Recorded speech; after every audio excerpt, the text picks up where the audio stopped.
Monsieur le Président. J'interviendrai aussi un petit peu sur 3307, si vous me permettez, ce dossier.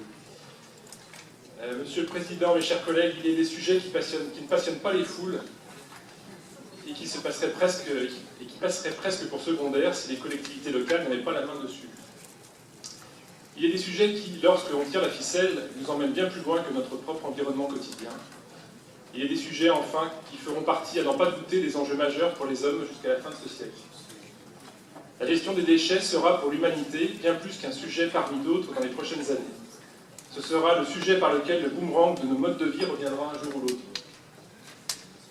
Qui sait aujourd'hui que les poubelles françaises débordent, au point que la Fédération des recycleurs, la Fédérec, appelle à reprendre l'enfouissement des déchets? Qui sait parmi le grand public que nous exportions jusqu'à récemment des déchets plastiques vers des pays comme la Chine, qui à elle seule en captait 50% au niveau mondial? Ce que les pays développés appelaient recyclage consistait souvent à lui expédier des conteneurs de déchets mal triés.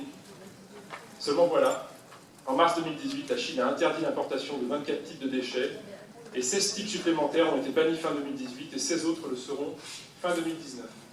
Résultat, les poubelles débordent, et les prix des matières premières recyclées dévissent.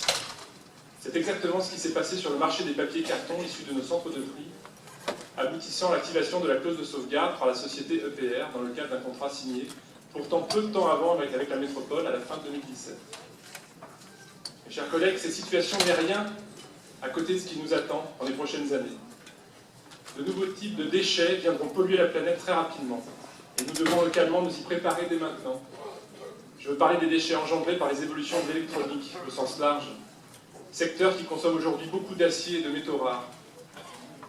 La partie actuelle de poker menteur entre les USA et la Chine, qui pèse à eux deux 40% du PIB mondial, cache en sous-main une véritable guerre de long terme entre ces deux puissances à propos des ressources énergétiques.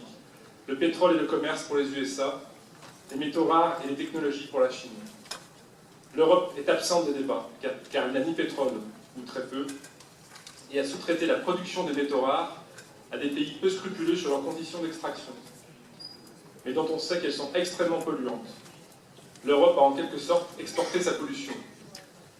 Avant même leur mise en service, un panneau solaire, une éolienne, une voiture électrique ou une lampe LED portent le péché originel de leur déplorable bilan énergétique et environnemental.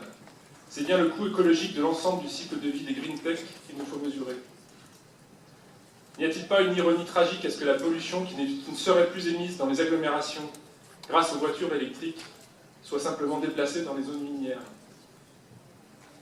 Parce que le recyclage est trop coûteux, sans doute, nous préférons acheter des métaux rares extraits de mines chinoises plutôt que d'investir massivement dans des usines nouvelles générations qui récupéreraient tous ces déchets qui n'en sont pas complètement. Les Japonais l'ont bien compris puisqu'ils développent une véritable filière du recyclage des déchets électroniques. On estime ce marché de récupération équivalent en volume à la production annuelle de métaux rares extraits des mines du monde.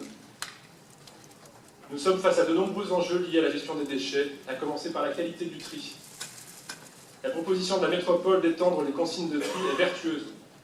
Elle s'accompagne d'investissements dans les usines et d'une communication qui sera renforcée. Le groupe Les Républicains et Apparentés soutiendra toutes les initiatives sérieuses qui visent à organiser la filière des déchets, à encourager leur récupération et leur deuxième vie. Par contre, nous sommes, comme vous le savez, beaucoup plus dubitatifs quant aux expériences hasardeuses, non objectivées sur la question du tri, comme avec l'entreprise YoYo. Nous alertons la métropole aujourd'hui sur le fait de ne pas s'engager dans des contrats où seule la collectivité joue la roue de secours financière, comme sur le rapport 3307. Les entreprises ont aussi leur part de travail à effectuer, leur part de risque à prendre pour contribuer à des solutions innovantes en la matière. Nous sommes d'ailleurs étonnés de voir ce dossier arriver en séance en janvier 2019, alors que la demande d'EPR date de juillet 2018, et alors même que le rapport nous propose une réévaluation de la situation en février, soit dans 3 jours. Nous avons devant nous un grand nombre d'initiatives à lancer pour la maîtrise de la gestion de nos déchets, mais la métropole ne peut rien sans un mouvement de fond européen. Nous pouvons récupérer et valoriser les déchets que nous produisons, et même en faire des filières d'excellence. L'Europe doit organiser et protéger, l'État doit être un relais sur son périmètre, les collectivités doivent investir localement et ainsi les entreprises suivront. Nous ne pouvons pas rater cette marche car d'autres étapes nous attendent avec d'autres types de déchets encore plus techniques à gérer et nous ne pourrons pas dire nous ne savions pas. Nous le faisons pour les générations futures et nous devons considérer les bouleversements engendrés par le réchauffement climatique comme une occasion pour les hommes de montrer ce qu'ils savent faire de mieux. Je vous remercie.